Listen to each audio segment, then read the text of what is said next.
Ito yung sitwasyon ng ating mga tanim ngayon dito. Yung ating sitaw na bongga. Mahirap talaga pagka panahon yung kalaban, ano. Yung nilubog ni bagyo, habagat. Ay nako, ayaw pa rin lumago, ano. Hirap na hirap. Pilit lang nating sinusurvive kasi nga panay pa rin yung pag-ulan, hindi pa natatapos yung mga bagyo. Yan, update lang natin. Bali madalang yung pag gawa natin ng video. Gawa nga nung panay ang ulan dito sa amin, halos mamatay-matay yung mga halaman.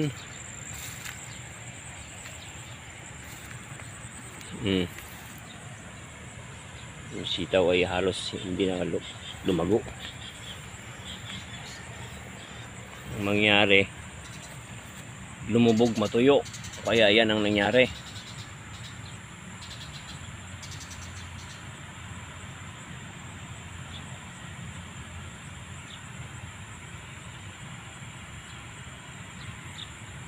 Ay na.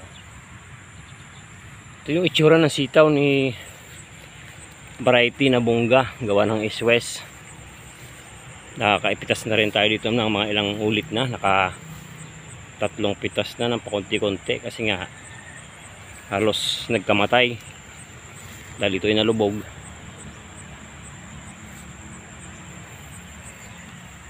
Expected natin hindi na ito lalago.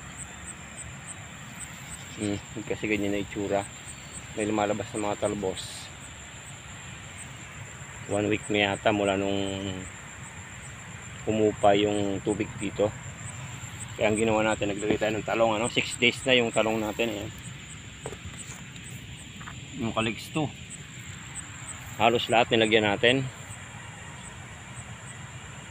Kasi nga ang akala natin dito mabubuhay. 4 days na nakalubog sa baha. Mala na ganyan nangyari. Pero marami ang namatay. Yung ampalaya talagang wala. Nalanos ang ampalaya, mahina kasi ampalaya sa ulan. Lalo pag nilubog, kamatay. Lagyan na rin natin ng talong. Pero meron namang nabuhay, yung trident to, guano condor. Halos wala dito. Pero part dito ay meron naman. Actually, naka ilang beses na rin itong nag-abono, kaya may bunga pang konsumo. Kahit pa paano, meron tayong maani, ano, kahit na panay yung paglubog ng taniman natin, maganda rin yung talbos. Kahapon na pag-abono tayo dito, sabay dito sa string beans natin.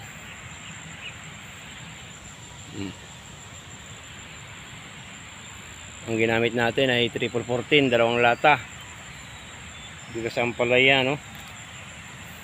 Kasi nag-survive siya at gumanda na yung talbos niya, no? Pag mahina yung paglago ng ampalaya, gamit ka lang ng 3-14. Yan, bilis. 2 lata ang ginamit lang natin sa isang balding tubig. 2 lata ng sardinas kada balde. Tapos 2 lata rin yung pagdilig.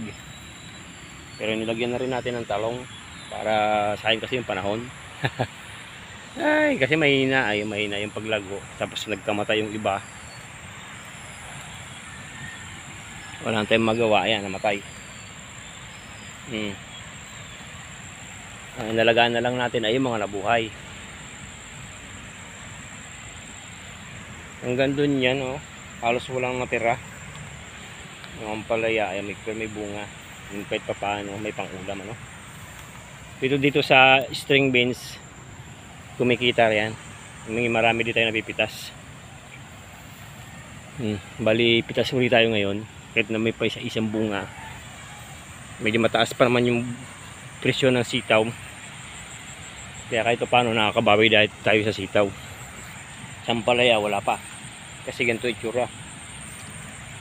Yung talong, 2 beses na nalubog, Si Inting saka si ano ba yung sumunod kay Inting?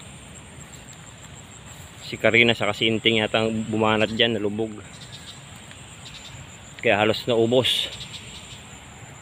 Although matanda na. Ito sana ipapalit natin. Dito natin ilagay. Halos lahat yan nilagyan natin talong. Ayan na. 6 days na yan. Ayan, itsura. Tapos apply na tayo dyan. Ginamit natin urea. Sabay dito sa sitaw. Ang gamit natin kapon dito. 14 naman sa sitaw. Saka dito. Ito. Dalawang lata ng sardinas lang ginamit natin. Ayan o, itsura. Hinintay kasi natin muna makarecover kung hintay natin kung buhay o patay. Nabuhay naman. Yan nangyari, nag-abono tayo. Nakadalawang beses na tayong abono rito. Nagmula nung nilubog. Kaya ganyan na yung talbos.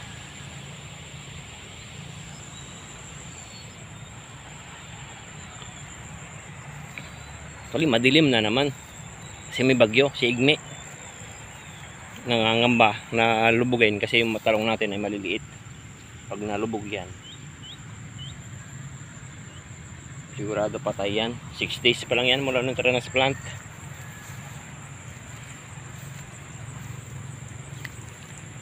Kahapon lang tayo nakapag-abono dyan. Ay, kaya ganyan itsura. Halos ayaw ko magpakita kasi yung araw. Yung sitaw na Star Premium, walang natitira dyan. Per part dito mayroon. Nahuli kasi yan, nahuling tinanim. Namimitas din tayo dito. Star Premium to. Mahaba rin ang bunga.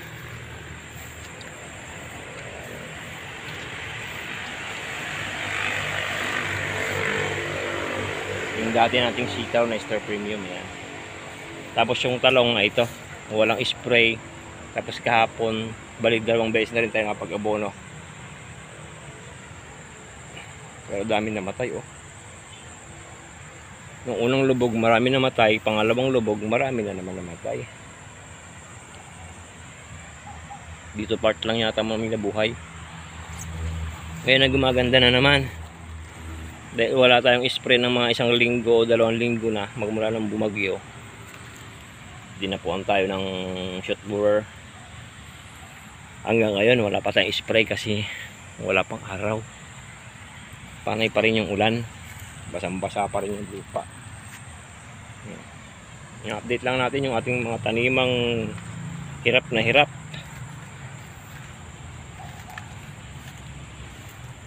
Pag panahon ng kalaban, wala tayong magawa, no? Hintayin na lang natin gumanda ang panahon. Baka sakali makapag-umpisa uli. Pagtsagaan na lang natin yung mga natira. Ay, kasi by October anihan na. Medyo malayo-layo na tayo sa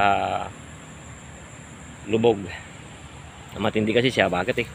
Wala na yung bagyo, andyan pa siya bagat. Bukod ng ulan ng bagyo, yung ulan pa ng habagat ang napakatindi. Yun ang nagpapalubog, yung habagat. Itsura ni sitaw, madaming bunga si Star Premium. Mas mabilis siyang makarecover kaysa kay Kwan, kaysa kay Bongga. Sabay lang to. Nauna lang ng 1 linggo yung Bongga nung itinanim kaysa dito sa Star Premium natin. Pero karamihan ng bunga, yung ibang puno ay ganyan patulis. Nasaktan talaga. Ay nako.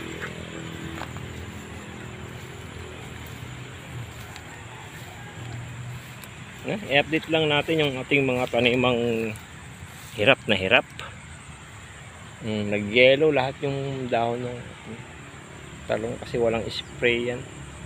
Halos hindi tayo makasingit sa pag-spray kasi hindi na mapag-ulan. Yan ang update natin. Update lang din sa taniman nating halos hindi matuyuan. Thank you.